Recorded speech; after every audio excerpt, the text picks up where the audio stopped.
A Justiça Eleitoral, desde 1932, depois restabelecida em 45, ela funciona basicamente por conta do seu corpo técnico, do corpo dos funcionários. São eles que verdadeiramente conduzem e fazem as eleições existirem e terem sucesso. Então, eu aproveito para também fazer essa homenagem.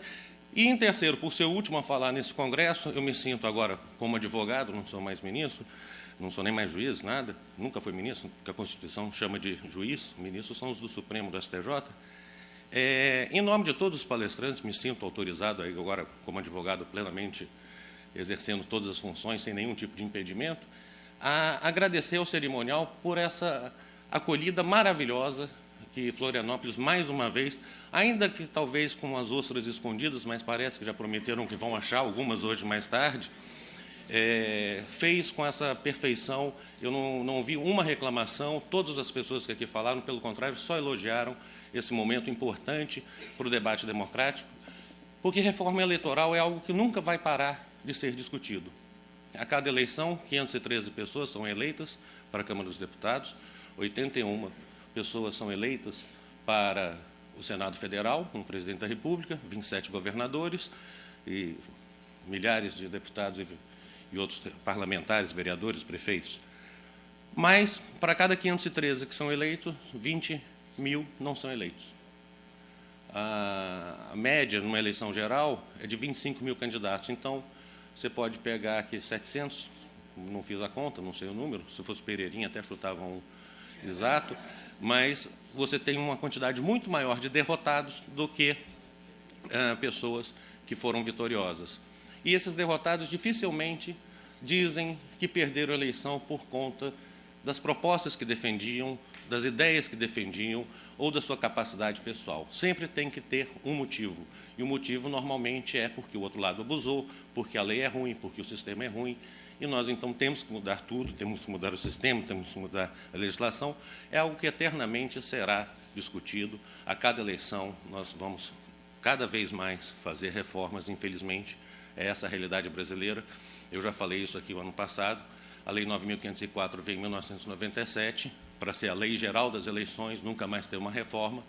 Em 10 eleições, de 1997 até 2016, para 10 eleições modificaram a lei 11 vezes, com contrabando, inclusive, na lei da Copa. Aproveitaram a lei da FIFA para mudar a questão de compensação fiscal das emissoras de rádio e televisão. E agora, esse ano, conseguiram superar. Fizeram 2 leis para a 11ª eleição. Agora passou a 13 e ainda veio uma PEC de brinde. Tudo isso começou em junho de 2013, com os famosos 20 centavos, onde toda a população veio e foi à rua para exigir modificação, para exigir mudança. E aí se passou a falar em reforma política. Será que, efetivamente, aquelas pessoas que foram à rua queriam que o sistema fosse majoritário, distrital, misto ou proporcional, se aplicasse o método de Rondo, quociente de drop, o cálculo imperiale? Eu acho que não. Eu acho que o que se pediu na rua é que se modificasse a forma de fazer política no país, a forma de representação dos interesses coletivos em detrimento do interesse individual. Parece que entenderam algumas pessoas de forma inversa. De lá para cá, nós tivemos uma sucessão de eventos no país com impeachment, através de meios constitucionais, mas pelas razões que a história dirá, denúncias, uma denúncia atrás de outra, e, a partir daí, nós passamos a ter, realmente, é pavoroso se olhar uma fotografia com milhões de reais em malas dentro de um apartamento guardado. Mas isso é motivo para que tudo que nós conquistamos, através da Constituição de 1988, todos os direitos fundamentais, sejam solenemente ignorados, e, a partir daí, qualquer situação, seja a primeira, mais grave, seja aquela que há uma mera suspeita, termine em prisão cautelar. Hoje em dia, se busca a prisão para saber, posteriormente, em razão do quê. Não estou defendendo que aqueles que cometeram ilícitos devem responder dentro do devido processo legal, dentro das garantias de defesa previstas na Constituição, que tanto nos custaram a conseguir. Eu, hoje em dia, fico, de certa forma, um pouco assustado com as pessoas que dizem que não, vamos voltar ao período anterior. Acho que todo mundo que tem menos de 30 anos pode ter até o sonho de achar que uma ditadura seja melhor do que uma democracia. Agora, quem foi para o Congresso Nacional para ficar debaixo de bandeira, quem tomou chibatada no carro, na UNB, de militar em cavalo, porque tinha greve em busca de direta-já, infelizmente, não tem como a gente tentar retroceder aquele local. Porque o que se tinha é exatamente o que se tem hoje. A corrupção não foi inventada de um dia para o outro. A corrupção no Brasil, se os senhores pegarem a carta que Pero Vaz de Caminha escreveu ao rei de Portugal quando descobriu, ele termina a carta pedindo uma intervenção em favor de um parente seu que estava numa ilha preso. Então ele fala, eu descobri um país, quem sabe o senhor não solta o meu parente. E de lá para cá, as companhias aqui citadas, as empreiteiras, seja quem for, elas não inventaram de um dia para o outro, de um governo para o outro, uma corrupção. Isso sempre existiu e sempre vai existir, com a diferença de que hoje se tem uma transparência. Hoje se sabe o que está acontecendo e passa-se a punir, a exigir o cumprimento do devido processo legal para que se chegue à punição. Mas tudo isso sempre existiu e esperamos que diminua. Espero que no futuro não exista. Mas todo esse quadro fez com que o país se tornasse, de uma certa forma, um cabo de guerra, um antagonismo total de posições ideológicas. Hoje em dia é difícil aceitar o que o outro fala se não for exatamente o que você pensa. O problema é que quando se fala em reforma eleitoral, e isso foi um exemplo no Congresso Nacional, tem no Congresso 513 sistemas ideais e mais 81 no Senado Federal. Aqui nessa plateia, ou em qualquer sede acadêmica, nós teremos cada um o seu sistema ideal. A frase mais dita durante todo esse período, e eu acho que é verdadeira, é que não existe sistema perfeito. Todos eles terão vantagens, todos terão desvantagens. Cada um vai privilegiar um aspecto. Um acharão que a lista fechada é melhor, outros acharão que a lista aberta é melhor, a lista fechada depõe de democracia interna, algo que é completamente abandonado no quadro partidário brasileiro. De todas as reformas, de todas as discussões, não houve discussão sobre reforma partidária. A verdadeira reforma que tem que ser feita no país, os partidos políticos, eles foram idealizados há muito tempo, não estou nem me referindo aos ingleses, Whig e Tory lá no início, não, mas já no mundo mais moderno, vamos dizer, do século para cá, os partidos se voltaram em teses para a defesa dos seus grupos, muitas vezes os trabalhadores, os liberais, seja o que for, mas através de um único ponto de vista para a defesa dos direitos dos trabalhadores, por exemplo. O mundo atual, com a quantidade de informação, com a velocidade de informação, faz com que a gente tenha acesso a uma diversidade enorme de questões e passe, ao mesmo tempo, a opinar sobre todas essas questões. Hoje, a Wikipédia faz de qualquer um de nós doutor, com pós-doutorado, em qualquer matéria. Qualquer um dos palestrantes que falaram aqui, com experiência de falar em público, conseguem, através da leitura de uma página do Wikipédia, fazer uma palestra sobre neurocirurgia. Porque hoje nós temos a informação de absolutamente tudo. O que, na minha época, eu tinha que buscar na Enciclopédia Britânica ou na Dalton-LaRousse e copiar lá para as pesquisas escolares, hoje você faz um clique no celular. Inclusive, a Gabriela está fazendo agora uma pesquisa sobre ter chuva em Brasília. Né? Porque está precisando, né? Está precisando. Esse governo, não vou te contar, nem fazer chover faz. Mas, com isso, com esse quadro de antagonismo, com esse quadro de todo mundo ser doutor de tudo, nós temos hoje na imprensa debates onde se perdeu qualquer referência, qualquer reverência a membros do Poder Judiciário ou do Poder Executivo. As pessoas são tratadas no primeiro nome e comentaristas de rádio e televisão se apresentam e dizem, não, esse ministro do Supremo votou errado. Ele votou errado porque isso daqui, assim, um jornalista muito culto, mas que, com todo respeito, não tem uma base de estudo constitucional, de estudo de direito, para fazer o tipo de comentário que faz, mas traduzem a certeza ou o acerto dos ministros com a maior tranquilidade e propagam aquilo como verdade absoluta. O Congresso Nacional, em 2016, buscando o gancho da reforma política, resolveu fazer uma comissão especial, mais uma comissão especial, a qual eu até, quando lá estive presente, sugeri que as comissões do Congresso sejam permanentes no tema reforma política.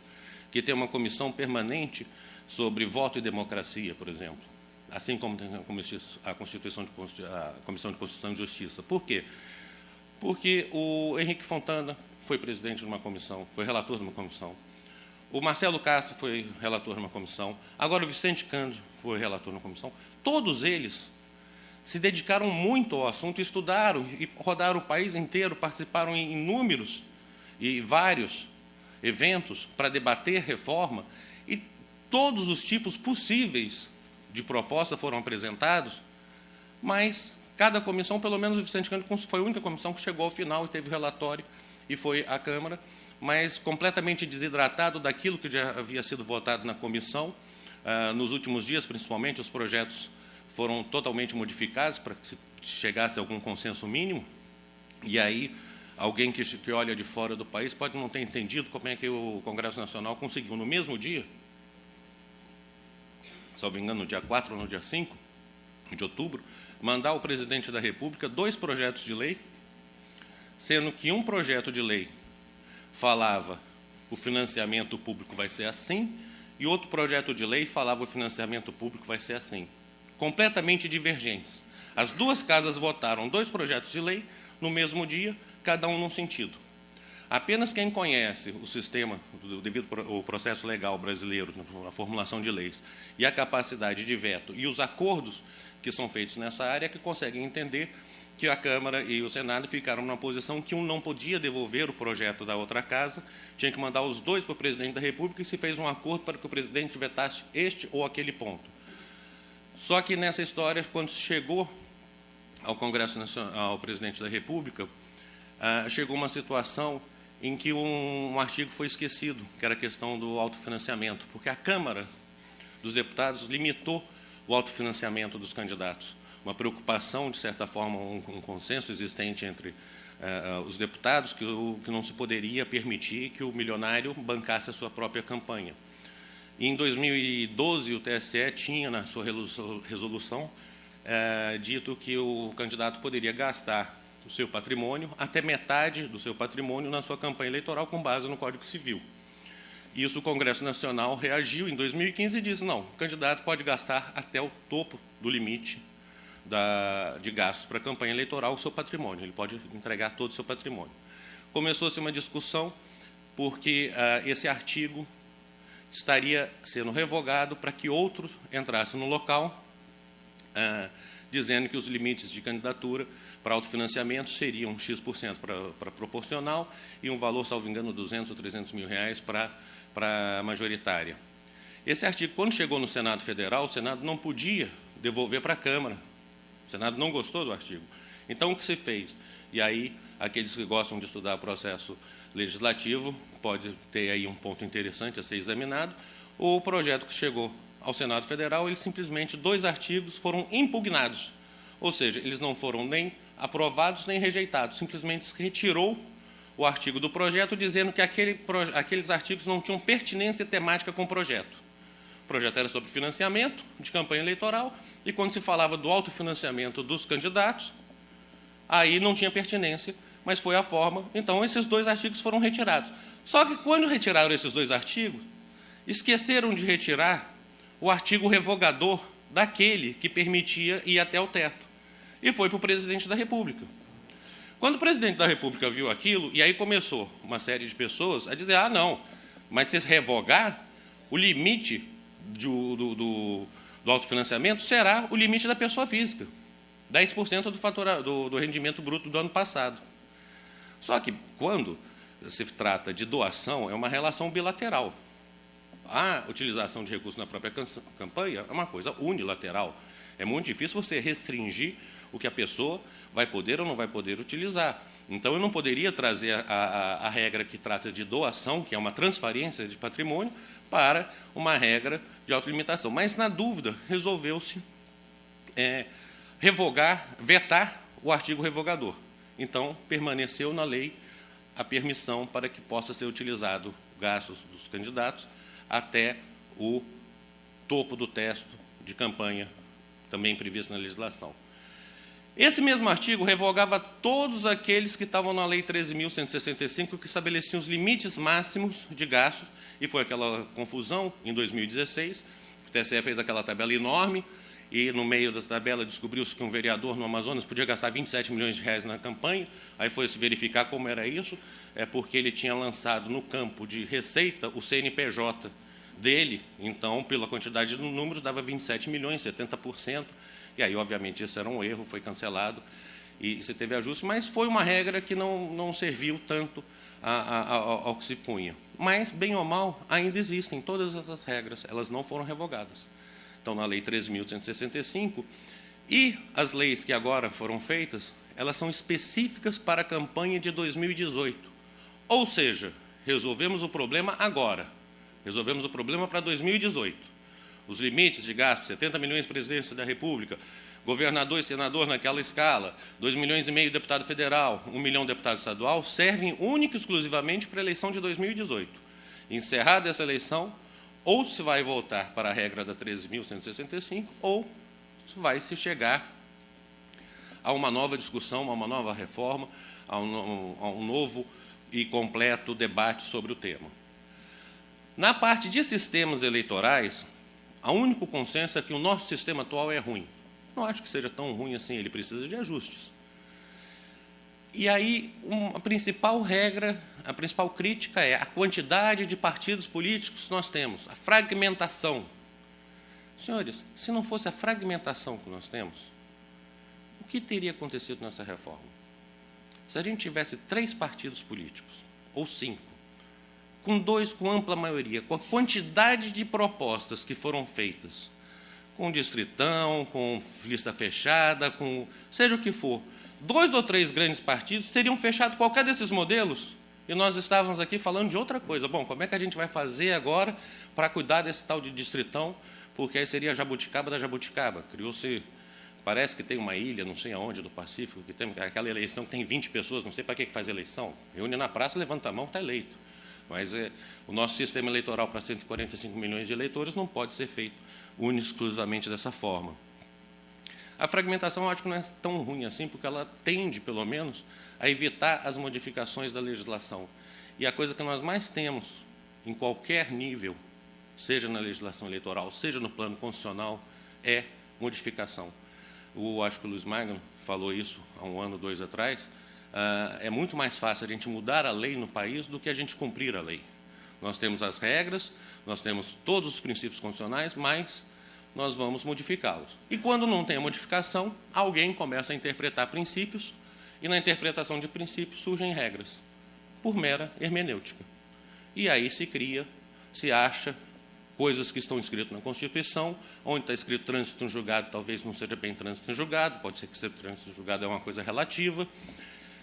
Tudo isso, eu tenho sempre dito, vem através de uma legislação que traz palavras genéricas. A legislação eleitoral conseguiu trazer algumas palavras, inovar o vocabulário.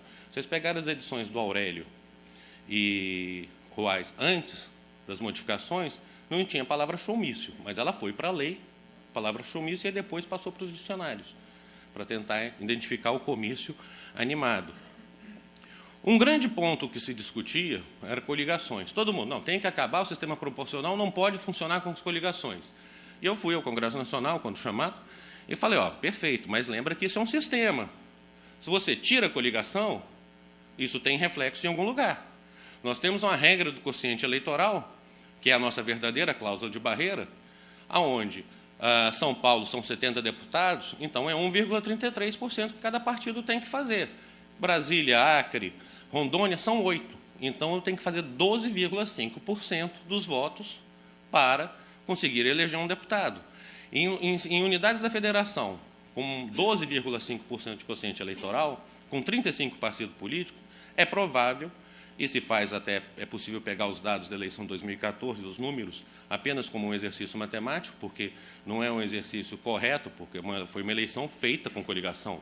Não posso pegar aquele resultado e imaginar que seria o mesmo resultado de uma eleição feita sem coligação, onde cada partido traçaria a sua estratégia e o número de candidatos seria completamente diferente.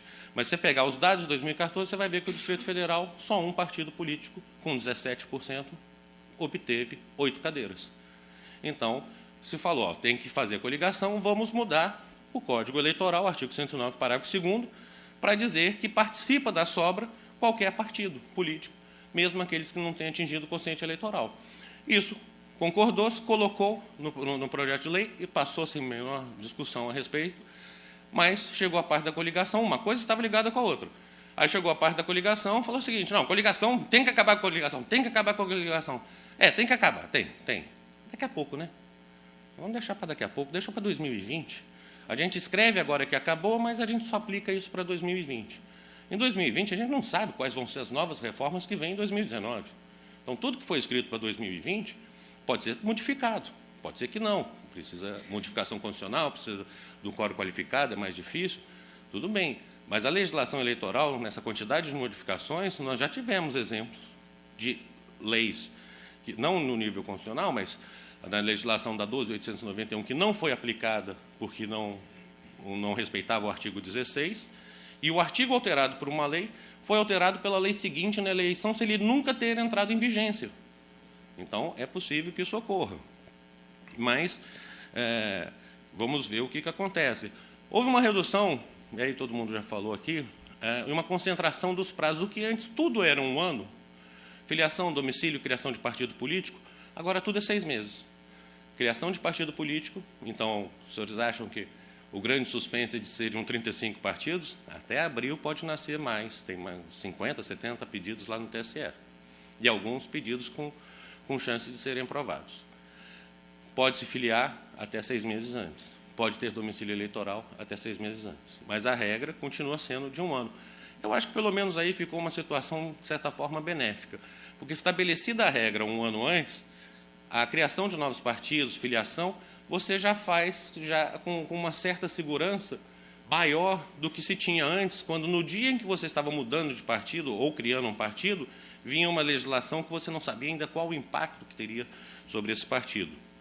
Mas vamos ver o que acontece. Na parte do financiamento, que era a verdadeira e única preocupação que se tinha, porque era preocupação imediata, veio a famosa dita cláusula de barreira, a qual eu acho que não é nem correto chamar de cláusula de barreira, não sei nem se cláusula de desempenho, porque, no início, até ela poderia ser, porque ela falava do tal e famigerado funcionamento parlamentar, assim como falou do financiamento parlamentar a Lei 9.096, no seu artigo 13, que foi declarada inconstitucional pelo Supremo, através da DC 1351 e 1353, salvo engano. Mas o que era o funcionamento? Era o que o ministro Pertence chamava de corredor da morte. Você não matava, mas não deixava sobreviver. Então, no Congresso Nacional, você ia ter um deputado que chegaria no carro oficial, o seu assessor abriria a porta, ele desceria, passaria pelas comissões, passaria pela secretaria, ia ao seu gabinete, e depois, no final da noite, ia ao plenário votar. Esse tem desempenho parlamentar. Ao passo que o outro que não tem desempenho parlamentar ia chegar de táxi, porque não tinha nem, ou de Uber, que estava mais barato, se o Senado não terminar com Uber hoje, nada que está dando certo no país, eles gostam de dar palpite. Mas chegaria de Uber e só poderia ir direto para o plenário, não poderia passar em comissão, não teria representação, não teria liderança, não teria absolutamente nada. Você criava 2 tipos diferentes de parlamentar, o que é uma quebra. E isso, no projeto que veio do Senado, da PEC, da 282, a Câmara, alertada que foi exatamente um dos motivos que levou à declaração de constitucionalidade, foi isso, retirou da emenda constitucional a questão do desempenho do funcionamento parlamentar. Então, ficou só uma cláusula de acesso a fundo partidário e a propaganda eleitoral no rádio e televisão dita gratuita para os candidatos, não para o eleitor, não para as televisões. E aí aquele ponto que já foi 3% em 2030, começando numa escala de 1,5% agora, e os números de deputados já foi dito aqui, eu não vou repetir. Criou-se o famoso Fundo Especial de Financiamento das Campanhas, FEFEC, né? Nome esquisito, né?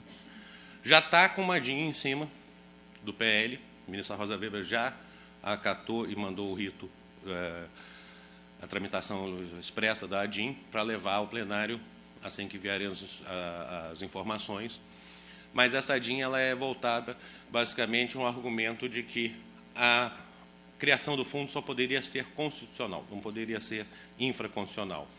É algo a o Supremo examinar, mas me parece que tem um outro problema que ainda não se percebeu. Quando se pegou esse fundo, haviam diversas regras, a maioria delas foi vetada, e aí já fica até um desafio, doutora Eneida, Ana Cláudia, que é especialista nessa matéria, o que vai acontecer se o Congresso Nacional derrubar o veto? Como é que interpreta derrubar o veto dentro do ano para aplicação do artigo 16? Tem que republicar. Você acha que não tem jeito de contar dentro de um ano? Pode falar alto. Você acha que cumpre o princípio da anualidade? Porque o Congresso falou dentro de um ano. O presidente vetou e o Congresso imediatamente depois disse, não, esse veto não vale o que a gente disse lá atrás. Só que tem que republicar. E a Constituição fala da data da publicação. Então, vai se criar uma discussão aí se vem ou não. Mas há um movimento de alguns parlamentares de não deixar todos os vetos irem à frente. Não sei o que vai acontecer, estou só dizendo que pode ter uma discussão aí pela frente. Mas uma que eu acho que ainda não foi bem tratada, apesar de alguns partidos já terem percebido, é que como é que foi feita a divisão deste fundo? 2% igualitariamente entre todos os partidos políticos, que tiverem candidato, lógico. 35% com base nos votos. 48% com base no número de deputados, que é diferente, óbvio, do número de votos. Precisa de 350 mil votos em São Paulo para fazer um deputado, 350 mil eleitores, é o colégio eleitoral inteiro de Roraima. E 15% sobre o número de senadores. Número de senadores de quando? A gente vai usar qual bancada? A bancada da eleição, a bancada da posse, vai voltar toda aquela discussão, sendo que de senador tem duas bancadas, porque são duas eleições. Tem senador que foi eleito em 2010, e que foi eleito em 2014. Então, qual bancada vai ser? Vai sobrar tudo para a Justiça Eleitoral tentar, através das instruções, solucionar. Não posso fazer nada. Eles que botaram lá, que é para regulamentar.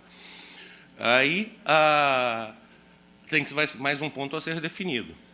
Só que 2% igualitariamente entre todos os candidatos, partidos que disputam a eleição, é proporcional? É justo? Tudo aqui que foi dito hoje, princípio da igualdade de chances. Na PEC 1351, na NADIM 1351 e 1353, que foi que falou sobre o artigo 13, que era a questão da cláusula de barreira, também se examinou a divisão do fundo partidário. E o Supremo Tribunal Federal entendeu que, no fundo partidário, dividir 1% igualitariamente entre todos os partidos não era suficiente, porque, dentro do princípio de igualdade gradual, importado do direito alemão, no voto do ministro Gilmar, se falava que pode dar tratamento diferenciado, realmente, as agremiações que têm maior representatividade, daquelas que têm uma menor representação popular, um número de filiados, um número de votos obtidos numa eleição, mas que se tem que garantir um mínimo necessário à subsistência. Essa regra é para fundo partidário, manutenção de partido político. É uma regra. O Congresso Nacional respondeu a essa declaração de constitucionalidade de 1% e criou, na Lei 9.096, 5% igualitariamente e 95% de acordo com os votos obtidos na última eleição. Ninguém nunca discutiu se esse 5% atendia àquele mínimo que o Supremo havia dito que era para atender. Mas, volto a dizer, fundo partidário. Fundo para a campanha pressupõe igualdade entre candidatos, igualdade de candidaturas. Apenas para os senhores terem uma ideia, tempo de rádio e televisão também é destinado à candidatura e à partidária. Na partidária, você tinha aquele limite, 5 minutos a 10 minutos para os partidos, de acordo com o número de representantes no Congresso, mas na parte eleitoral, 1/3 era dividido igualitariamente entre todos os candidatos, e 2/3 através de outros critérios que cada eleição foram sendo modificados. 2% para dividir igualitariamente entre todos os candidatos é proporcional? Atende essa garantia mínima? Então, quem sabe, nós temos aí mais uma DIN a ser tratada pelo Supremo Tribunal Federal daqui a algum tempo.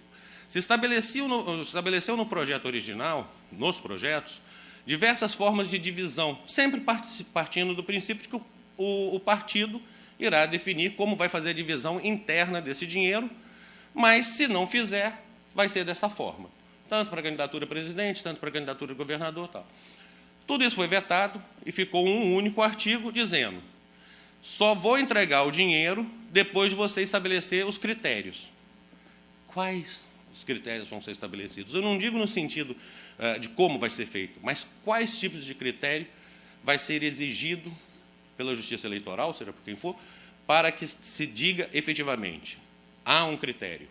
O critério vai ser para dividir entre campanhas, o critério vai ser para dividir entre unidades da federação, o critério vai ser para permitir, por exemplo, que uma campanha que seja muito bem alimentada, inclusive por outras fontes de financiamento, possa transferir o dinheiro do Rio de Janeiro para a campanha de São Paulo, por exemplo. Isso tudo vai ter que ser estabelecido previamente. Como é que isso vai ser feito? Ou não se faz nada e deixa transcorrer da forma que foi, e depois se presta conta, e quem conseguir entender as contas, conseguiu entender as contas. Perdeu-se a oportunidade de ter uma regulamentação a respeito disso. Nada disso foi feito. No primeiro projeto, chegou e dizia: o fundo será entregue ao Tribunal Superior Eleitoral, que repassará aos partidos políticos e reterá 10% para o segundo turno. Vetaram a retenção para o segundo turno. De onde vai vir dinheiro para o segundo turno? Ou nós vamos ter realmente candidatos que tenham uma noção orçamentária perfeita de saber quanto que pode gastar no primeiro turno e guardar dinheiro para gastar no segundo turno. E quem já trabalhou em campanhas sabe o que é a última semana antes do primeiro turno. Não tem a menor chance. Não é de você não gastar o dinheiro, é de você não ficar devendo para alguma coisa e arranjar o dinheiro para fazer os últimos atos para tentar ou ganhar no primeiro turno ou ir para o segundo turno.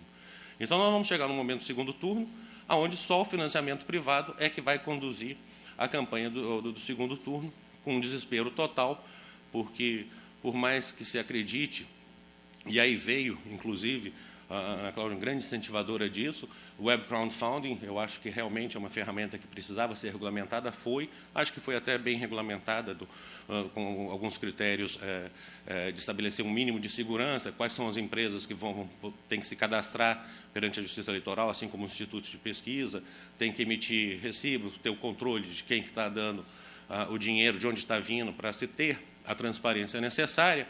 Mas, por mais que se dê os mecanismos, eu não vejo hoje uma grande intenção da população de agradar político, quanto mais dar dinheiro para esses políticos. Isso vai gerar um problema que nós temos aí. Antes eram caixa 1 e caixa 2, né? Hoje em dia eu já consegui contar 5. Você tem o oficial, você tem o 2 puro, que é aquela pessoa que quer entregar, mas não quer que seu nome seja revelado, apenas por questão de não quer ter o seu nome ligado a nenhum político. Você tem o 3, que, na realidade, não é uma doação, é um ato final de um crime de corrupção ou de algum outro tipo de crime, onde a entrega do produto é feita através da doação eleitoral. Você tem o 4, que o ministro Herman citou, eu não lembro o nome que ele deu, mas é o caixa terceirizado. Eu cheguei no limite de doação, eu não posso doar mais dinheiro, mas eu quero que alguém ganhe dinheiro para aquela campanha, então eu pego um colega que tenha lastro do ano passado de rendimento, não tenha feito nenhuma doação, passo o dinheiro para ele através de uma operação de consultoria ou qualquer outro tipo, e ele faz a doação nessa triangulação. E o 5º, que eu acho que ninguém está percebendo, pelo menos esquecendo, mas eu acho que é o principal ponto que a gente tem que sempre tomar cuidado em todas as eleições, é a utilização do dinheiro público em prol das campanhas, que também é uma forma de caixa eleitoral, porque começa a fazer atos públicos que acabam beneficiando essa ou aquela campanha. Mas o Congresso Nacional fez isso e estabeleceu limites, 70 milhões para presidente da República. Vai ser interessante ver a campanhas de 350, 400 milhões de reais serem reduzidas para 70 milhões. É muito dinheiro? É. Quando se fala do fundo de financiamento, 1,7 bi, tenho a menor ideia, e mais um problema, como é que vai se saber quanto que é esse fundo? Quem conseguir fazer a conta, me explica. Acho que nem o Alexandre Basílio, que gosta tanto de cálculo, consegue. Por quê? A lei veio e disse: esse fundo é a somatória da compensação fiscal pelo término da propaganda partidária, do ano de edição da lei e do ano anterior. No ano anterior, tudo bem, a Receita Federal até tem os dados lá. Só que a propaganda partidária, até 31 de dezembro deste ano, ainda existe. Ou seja, até 31 de dezembro deste ano, se for inserção ou se for bloquinho nas rádios e na televisão, vai gerar o direito de compensação de crédito. Esse direito de compensação de crédito, dependendo do regime tributário, ou ele vai declarar em 31 de dezembro e abater da base de cálculo a compensação fiscal, ou a gente só vai saber isso na declaração de ajuste, que é entregue mais à frente pela Receita Federal. Só que eu tenho que fazer o orçamento e dizer quanto é que é esse fundo esse ano. Então, como é que eu vou fazer o orçamento desse ano com base num dado que eu só vou ter e só vou saber a partir de janeiro, se chegar a saber em janeiro ou fevereiro, março, abril do ano que vem? Muitas oportunidades se perdeu, reduziu, que eu sempre achei que era uma multa absurda, mas está na lei, a gente tem que cumprir, a multa por excesso de doação de 5 a 10 vezes. Agora passou para 100%. Mas podia, não custava nada, aplicando seus casos já em andamento, para evitar toda aquela discussão, se é retroação benéfica, se é tempus regi actum, qual que é o sistema que vai ser, e vai voltar toda a discussão para a Justiça Eleitoral, para verificar se os doadores anteriores têm ou não que cuidar disso. A parte do parcelamento, acho que talvez muita gente não tenha percebido. Tinha lá o parcelamento, já na legislação anterior, 60 meses, para as pessoas físicas, direito do cidadão ter o parcelamento, e acrescentou-se, desde que agora que não passe a parcela 5% do rendimento do cidadão, e colocou-se a pessoa jurídica, desde que não passe 2% do faturamento. Até aí tudo bem. Aí botou um outro parágrafo. No outro parágrafo é o seguinte: os partidos políticos também têm direito. E já acabou? Não, o pessoal não vai embora, não, vou ficar falando aqui. Os partidos políticos colocam uma coisa, um outro parágrafo, que ninguém percebe. O mesmo parcelamento serve para os partidos políticos, inclusive para débitos públicos não eleitorais. INSS, débito fiscal, tudo, criou-se um grande refis para todos os partidos políticos. Mas está lá, está aprovado, está votado e está dito. A parte de propaganda, e pena que o Guilherme não pôde vir aqui, que eu tenho certeza, talvez até os problemas que o Guilherme teve, graças a Deus também, tenham surgido dessa legislação. Porque, não, sinceramente, é uma coisa que é histórica, está no Código Eleitoral, está na Lei 9504, desde trás. A regra mais bonita que tinha, independe de licença pública ou de autorização da Justiça Eleitoral, a veiculação de propaganda. Nova redação. É proibida a propaganda, salvo. Qual que é o motivo de proibir propaganda? Vamos reduzir custo. Aí eu pedi para a Denise fazer um levantamento aqui, ela me trouxe. 2008, custo de campanha, 3 bilhões de reais. 2010, com novas restrições à propaganda, 4,2 bilhões. 2012, mais restrição, 6,2. 2014, 6,3. 2016, 6,5. A cada restrição que se põe para reduzir o custo de campanha aumenta. Então, alguma coisa está errada. Só que o problema hoje é que as restrições estão tão grandes que daqui a pouco, para eu saber o eleitor, eu como eleitor, saber quem são os candidatos, eu vou ter que chegar no dia da votação e procurar naquela lista que fica lá, do lado da urna, o nome de todos os candidatos. O candidato não pode fazer nada, não pode ter propaganda, o tempo de televisão é reduzido, 45 dias passa para 35 dias, não se pode ter mais nenhuma propaganda em bem particular ou bem público. Bem público até entendo, não deveria ter mesmo, nunca teve, mas no particular, salvo bandeiras e adesivos de 0,5 metros quadrados, meio metro quadrado. Como é que você vai conseguir botar um adesivo de meio metro quadrado na sua casa? A não ser que você faça. Porque colocaram a regra no parágrafo 2º do 36A, mas não excluíram a regra do artigo 38. Então, o candidato pode entregar panfletos, material impresso e adesivos, desde que os adesivos sejam de 40 a 50 centímetros. 40 por 50 centímetros. Advogado não é bom de matemática, mas 0,4 vezes 0,5, em tese, não sei, pode fazer um estudo científico a respeito, dá 0,2 metros quadrados. Então, eu tenho uma lei dizendo que o tamanho máximo de adesivo que o candidato vai entregar é de 20 centímetros quadrados, 0,2 metros quadrados. E aí eu tenho uma outra lei dizendo, não, pode fazer até 0,5 metros quadrados. tem que ter conexão às normas, não pode ficar uma coisa solta do jeito que está ficando. Essa quantidade de restrição, eu acho que é algo muito preocupante. E aí vem a questão da internet, que também o Alexandre já expôs aqui hoje. A internet é um território que não é simples, não. Eu tenho me dedicado, quem conhece, desde 2010, eu tentei estudar e entender o que era a internet, desde a ARPANET, para tentar verificar qual a melhor forma, com a intervenção mínima possível. Eu acho que a internet, quem tem que verificar o que estão ou não fazendo, são os candidatos, partidos políticos e as coligações. Eleitor, pessoa física, se é realmente só ele, não há uma regra constitucional que eu possa interferir na liberdade de manifestação do pensamento. Porque todas as regras que permitem a interferência dos partidos políticos, das coligações, são relativas à normalidade e legitimidade das eleições. A atuação dos partidos é que tem que ser traduzida em igualdade. A participação dos partidos políticos, dos candidatos, é que tem regras, tem, vamos dizer, origem constitucional que permitem a restrição. Ao eleitor, não. O eleitor é o detentor de poder, é ele que tem que falar, eu não posso tutelar o eleitor. O eleitor, pelo contrário, ele tem que ser informado. Quando eu falo em direito de propaganda, não é o direito do candidato fazer propaganda, é do eleitor saber quem são os candidatos e qual é a proposta de cada um deles. Não vou entrar aqui nem na discussão, porque já me deram 3 minutos há 5 atrás, sobre a democracia interna, que é algo completamente abandonado no país, não existe. Acho que a candidatura avulsa, através de métodos constitucionais, através de autorização, pode ser que talvez seja um choque aos partidos políticos, porque hoje a gente não tem mais partido político. Nós temos bancadas. Os grandes interesses são representados por bancadas. Bancada do ruralista, bancada da bala, bancada da indústria farmacêutica. O Congresso Nacional não se volta mais em formação de um partido político, mas na reunião de deputados e parlamentares de diversos que representam um interesse em um setor através da formação das suas bancadas. A questão da internet ela é muito complicada. E aí, para o desespero da professora Eneida, mandaram o TSE regulamentar.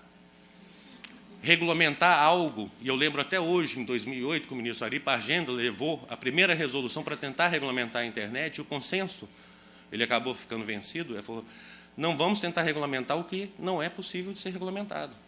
A partir do momento em que se fizer, isso sempre ocorreu. Quem é advogado aqui sabe. O TSE fazia as reuniões para as instruções, os advogados faziam reuniões para ver como é que seria a brecha das instruções. Sempre ocorreu. Só que com timing jurídico. Mesmo na justiça eleitoral célere, a internet não tem celeridade, é instantâneo. Se eu proibir o produto X, no dia seguinte tem produto YZ, o X disfarçado. A quantidade de coisas que se tem, dark post que foi dito hoje aqui, eu faço a seleção, eu quero que a minha propaganda vá apenas para os arquitetos de 30 a 38 anos de idade, com esses dizeres.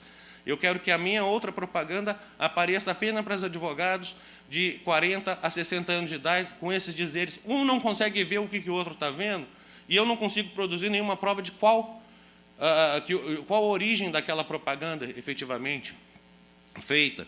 É algo que traz uma dificuldade muito grande. Além de tudo, vai ter que ter um manual de boas práticas. E, para o desespero do Fernando Neisser, falou que impulsionamento só pode ser para beneficiar campanhas. Então, qual que é a regra hoje? A regra é só poder falar bem dos candidatos, ninguém pode falar mal. Vejam o exemplo do término da propaganda partidária. O que isso aconteceu? O artigo 36, parágrafo 2º da 9.504, dizia, na redação anterior, que no semestre da eleição não tem propaganda partidária e nem é permitido a veiculação de nenhum tipo de propaganda política paga no rádio e na televisão. Acabaram com a propaganda partidária, resolveram modificar o artigo. Além de retirar a referência à propaganda partidária, retiraram a referência ao segundo semestre. Então, eu tenho um artigo hoje na lei dizendo que é proibida a veiculação de propaganda política em rádio e televisão. Simples assim, sem qualquer critério temporal. Eu tenho a extinção da propaganda partidária. O partido fala como? Como é que ele se comunica com a população? Não estou dizendo nem mais no período eleitoral. Dentro dos 6 meses da eleição, do segundo semestre, até tem razões para que isso não ocorra. Mas fora da eleição, de um lado os governantes com toda a propaganda institucional, com toda a mídia cobrindo os atos, criticando ou não, mas como partido, se ele quiser fazer uma manifestação política, ele pode ir à rádio ou à televisão, você tem uma regra proibindo a qualquer momento esse acesso. Essa propaganda política inclui também manifestação de sindicato? Essa propaganda política inclui manifestação de associação? Se inclui, será ela constitucional? Eu posso vedar totalmente o acesso sem nenhum perigo para nenhum processo eleitoral, porque distante do processo eleitoral que alguém faça a propaganda, mas é a regra que nós temos. Senhores, eu já estourado o tempo, eu ia falar aqui de outros problemas aqui que o Rui falou muito bem, só errou na hora da linha G, mas falou muito bem. É porque a lei era nova, era a primeira interpretação da nova lei. Mas tudo bem, esse acaba para outro debate. Mas uma coisa que eu acho que é, diante de todas essas alterações, que parecem que não foram tantas, mas especificamente em alguns pontos foram, sim, significativas, a Justiça Eleitoral vai ter que ter um grande cuidado para não intervir e, ao mesmo tempo, não permitir abusos na próxima eleição. Ela vai ter que caminhar aquela trilha entre o incentivo e a censura, o que é uma trilha muito complicada, com beiras muito estreitas. A atuação tem que ser uma forma muito precisa, e eu acho que a única palavra que pode se ter aí é bom senso, é tentar dar equilíbrio de chance a todos os candidatos. A parte, eu acho que até o Admar falou hoje de manhã aqui, que toda interpretação judicial, sim, lógico, qualquer interpretação da lei, ela tem um caráter subjetivo nesse momento de interpretação, mas a gente precisa ter um país com regras mais claras, mais precisas, que não permitam um subjetivismo tão grande de eu dizer se algo é grave ou não, apenas pela análise em que eu vou dizer isso tem abuso de poder político ou não tem abuso de poder político, ou tem gravidade ou não tem gravidade. Quanto à segurança jurídica, para encerrar, nós temos uma boa situação para o ano de 2018.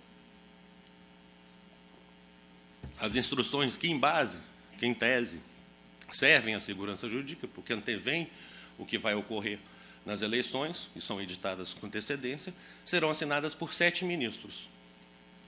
Agora, talvez no final do ano. Desses, apenas 4 estarão no dia da eleição no Tribunal Superior Eleitoral. O ministro Gilmar Mendes sai, salvo engano, 18 ou 20 de fevereiro, e é substituído pelo ministro Barroso. O ministro Fux assume a presidência do tribunal, sai em agosto, 2 meses, 1 mês e meio antes da eleição. A ministra Rosa assume a presidência do tribunal, isso obviamente depende de eleição, mas a gente sabe que historicamente se tem um critério, e o ministro Fachin assume a cadeira vaga do Supremo Tribunal Federal. O ministro Napoleão, talvez o maior garantista que o tribunal já teve, uma pessoa que efetivamente, eu acho que ele perde para Humberto Gomes de Barros. Humberto Gomes de Barros é uma pessoa fantástica, eu acho, não sei se todos aqui conheceram, e ele, na última sessão dele, ele falou assim, sabe por que eu nunca votei para caçar ninguém? Porque meu pai foi caçado e eu sei o que é a população entender como é que 7 homens de preto conseguem tirar alguém do poder. Isso ele falou no discurso de despedida dele, para justificar como tinha sido a atuação dele no TSE, e realmente tinha sido no sentido de dar a maior garantia possível. Mas o ministro Napoleão sai também em agosto, e entra o ministro Og. Então, se a lei já alterou e já é motivo de confusão para que tenha novas interpretações, com 3 ministros num tribunal onde decisões são tomadas por 4-3, você troca 3, significa que ou é 7-0 para um lado, ou é 6-1 para o outro.